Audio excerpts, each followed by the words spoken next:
عمران خان کی ممکنہ نااہلی اور گرفتاری کے خطرات کے پیش نظر پی ٹی آئی کی دوسری درجے کی قیادت نے ایک بار پھر فوجی اسٹیبلشمنٹ سے رابطے بحال کرنا شروع کر دیے ہیں۔ تاہم عمران خان نے مسلسل دھتکارے جانے کے بعد اب نہ صرف فوجی اسٹیبلشمنٹ کے خلاف جارحانہ حکمت عملی اپنانے کا فیصلہ کیا ہے بلکہ پارٹی میں اسٹیبلشمنٹ سے خفیہ ملاقاتیں کرنے والوں کو بھی سخت وارننگ دے دی ہے۔ سینئر صحافی اعزاز سید کے مطابق چند روز قبل عمران خان نے ایک پارٹی اجلاس میں بات کرتے ہوئے کہا کہ میں جانتا ہوں کہ ہماری پارٹی میں کون کون اسٹیبلشمنٹ کے ساتھ رابطے میں ہے۔ انہوں نے کہا کہ اگر پارٹی رہنما ان حرکتوں سے باز نہ آئے تو آئندہ ان لوگوں کے ساتھ سختی سے نپٹوں گا۔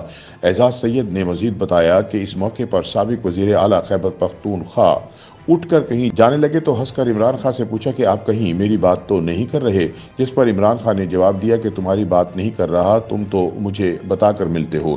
سینئر صحافی اعزاز سید نے اپنے یوٹیوب چینل ٹاک شاک پر عمر چیمہ سے بات کرتے ہوئے بتایا کہ عمران خان کو جن لوگوں پر شک ہے ان میں سب سے بڑا نام اسد عمر کا ہے، جنہیں ماضی میں بھی عمران خان کا متبادل سمجھا جاتا رہا ہے۔ اس حوالے سے دوسرا نام شاہ محمود قریشی کا ہے۔ یہ پارٹی کے نائب چیئرمین بھی ہیں اور ان کے اسٹیبلشمنٹ سے بہت پرانے تعلقات ہیں۔ یہ جنوبی پنجاب کے ایک بڑے سیاسی خاندان سے تعلق رکھتے ہیں جو اسٹیبلشمنٹ کے ساتھ کئی نسلوں سے تعلق نبھاتا آیا ہے۔ عمر چیمہ کا اس موقع پر کہنا تھا کہ شاہ محمود قریشی ان لوگوں میں سے ہیں جن کا اگر ایسی فہرستوں میں نام نہ آئے تو فہرست بھی ادھوری لگتی ہے۔ اعزاز سید کے مطابق تیسرے لیڈر جن کے بارے میں عمران خان کے پاس اطلاعات ہیں وہ پرویز الہی ہیں۔ عمر چیمہ کے مطابق پرویز الہی کے تو تعلقات کبھی اسٹیبلشمنٹ سے ختم ہی نہیں ہوئے۔ تاہم اس موقع پر اعزاز سید نے بتایا کہ پی ٹی آئی میں شمولیت کا فیصلہ پرویز اور مونس کا اپنا ہے اور اس میں ان کے سیاسی عزائم اور شریف خاندان سے مخاصمت کا کردار بنیادی ہے۔ اعزاز سید کے مطابق اس کے علاوہ کچھ اور لیڈران بھی ہیں جو عمران خان تک پہنچنے والی اطلاعات کے مطابق اسٹیبلشمنٹ کے ساتھ رابطے میں ہیں، مثلاً پرویز خٹک، شیخ رشید یا فواد چودھری۔ تاہم یہ خود کو عمران خان کے متبادل کے طور پر نہیں دیکھتے اور انہیں اندازہ ہے کہ ان کی اہمیت عمران خان ہی کی وجہ سے ہے۔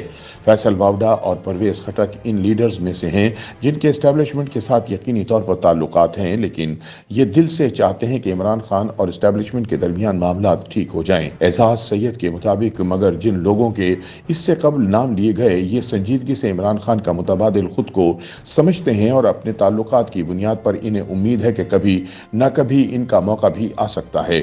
عمر چیمہ کے مطابق پرویز خٹک ان لوگوں میں سے ہیں جن کے ساتھ کچھ ارکان اسمبلی کھڑے ہو سکتے ہیں۔ شاہ محمود قریشی بھی شاید جنوبی پنجاب سے کچھ لوگوں کا ایک گروپ بنا لیں۔ البتہ اسد عمر جن کو ماضی میں بھی عمران خان کا متبادل تصور کیا جاتا رہا ہے، ایک حلقے کے بھی لیڈر نہیں ہیں۔ یہ اسلام آباد سے الیکشن جیتتے ہیں جبکہ ان کا تعلق کراچی سے ہے۔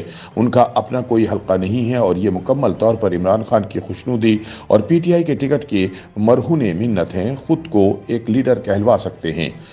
اعزاز سید کے مطابق باقی تمام لوگ سنجیدگی سے سمجھتے ہیں کہ اگر عمران خان نااہل ہوتے ہیں یا کسی بھی اور وجہ سے سائیڈ لائن ہوتے ہیں تو ان کا چانس بن سکتا ہے۔ عمر چیمہ کا اس حوالے سے کہنا تھا کہ عمران خان نااہل ہو بھی گئے تو ان کا متبادل ان کی مرضی سے ہی آئے گا۔